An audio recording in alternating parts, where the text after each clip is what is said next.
कथा सुना रहे हो ना, ऐसी कथा हमें भी आती है।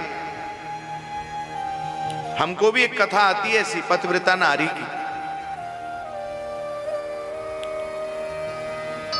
एक पतिव्रता नारी थी, वो भी अपने पति की सेवा करती थी। बोली जय श्री कृष्ण।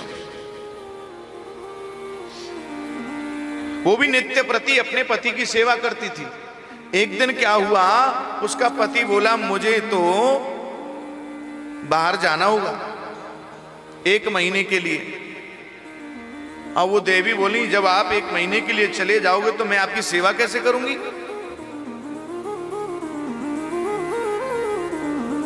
मैं आपकी सेवा कैसे करूंगी?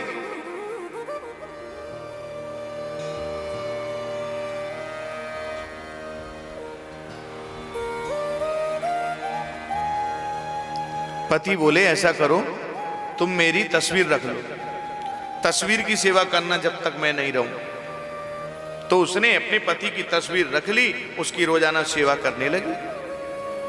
1 महीना हो गया। 1 महीने बाद जब पति लौटकर आया, द्वारे को खटखटाया, उसी समय वह तस्वीर की सेवा कर रही थी। तो गोपी बोली कन्हैया आप बताओ कि उस पत्नी को तस्वीर की सेवा करनी चाहिए कि द्वार खोले जाकर? कन्हैया बोले जब सच्चे के पति द्वार पर आ गए तो फिर तस्वीर की सेवा करने की आवश्यकता क्यों? फिर तस्वीर की सेवा नहीं करनी चाहिए। तो गोपियां बोली जिनको हम छोड़कर आए वो तस्वीर है, जिनको हम त्याग कर आई हैं वो तस्वीर है। सच्चे के पति तो आप ही हो। आत्मा का पति भगवान के सिवाय कोई हो नहीं सकता। जिनको हम छोड़कर आई हैं वो शरीर के संबंध थे, उनको त्याग कर आई।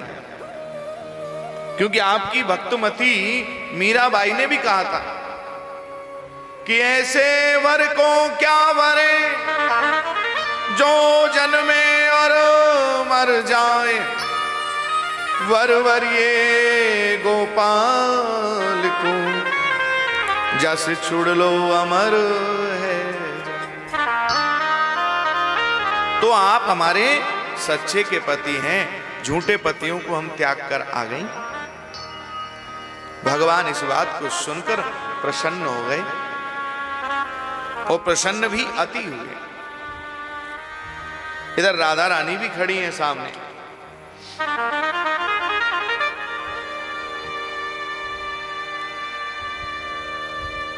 भगवान जो है ना अपने भक्त की परीक्षा लेते हैं। पहले उसको ठोक कर देखते हैं कहीं से कच्चा तो नहीं है, कहीं इसके अंदर संसार की कोई कामना तो नहीं है अभी।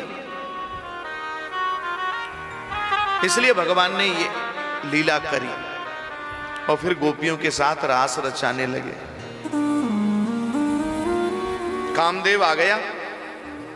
कामदेव ने कहा आप शंकर भगवान के रूप में तपस्या में बैठे हुए थे, इसलिए मुझे भस्म कर दिया आपने।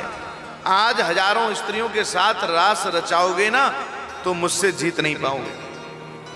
कन्हैया बोले तो तुम भी आ जाओ मैदान में, हम तुम्हें भी देख लेंगे। योगेश्वर की लीला है।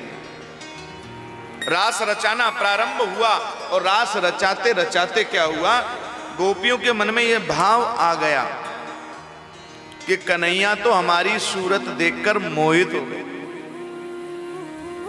और राधा रानी के मन में यह भाव आया कि इन्होंने तो गोपियों में और हमारे बीच में तो कोई अलग समझा ही नहीं, कुछ सबको बराबर एक, जबकि हम तो विशेष हैं। तो भगवान ने देखा इनके भाव बदल गए, सो भगवान राधा रानी को लेकर अंतर्ध्यान हो गए। अब गोपियां बेचारी दुखी, सोचने लगी जो मन में भाव आया उसी के कारण गोपाल हमें छोड़कर चले गए। अब गोपियां एक दूसरे की मुंह की ओर देखें, आंखों से अश्रुधारा बहने लगी। पीपल के जाग पास में पूछती हैं, हे पीपल देवता आपको पता होगा हमारे गोपाल कहाँ हैं? एक गोपी पृथ्वी मैया से पूछती है, एक गोपी यमुना मैया से निवेदन करती है, एक गोपी तुलसी जी से निवेदन करती है। आप बताओ तो सही हमारे गोपाल हमें छोड़कर कहां चले गए? हमसे अपराध हो गया, हमारे भाव बदल गए, सो गोपाल हमें छोड़कर चले गए।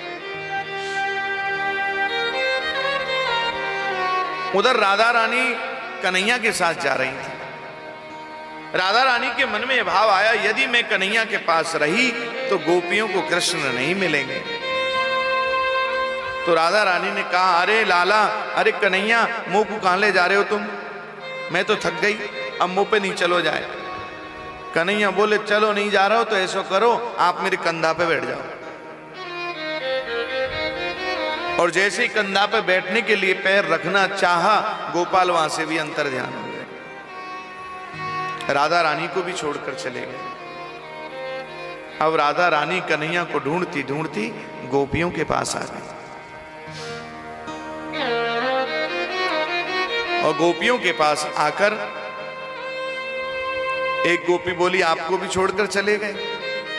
बोले, जो कमी तुम्हारे जीवन में आई वही कमी मेरे जीवन में आ गई, इसलिए गोपाल छोड़कर चले गए। एक गोपी बोली, कन्हैया, जब ऐसे ही विरह रूपी अग्नि में जलाना था तो जब ब्रज में आग लगी तो क्यों बचाया हमें? उस कालिया नाग से क्यों बचाया हमें? इतने राक्षसों से क्यों बचाया हमें? हमें मर ही जाने देते। गोपाल को याद करते करते सब यमुना किनारे बैठ गईं गोपियां, बीच में राधा रानी बैठ गईं और बड़े भाव के साथ में गोपाल की स्तुति करने लगे। गोपी गीत के माध्यम से हम सब भी मिलकर बड़े भाव के साथ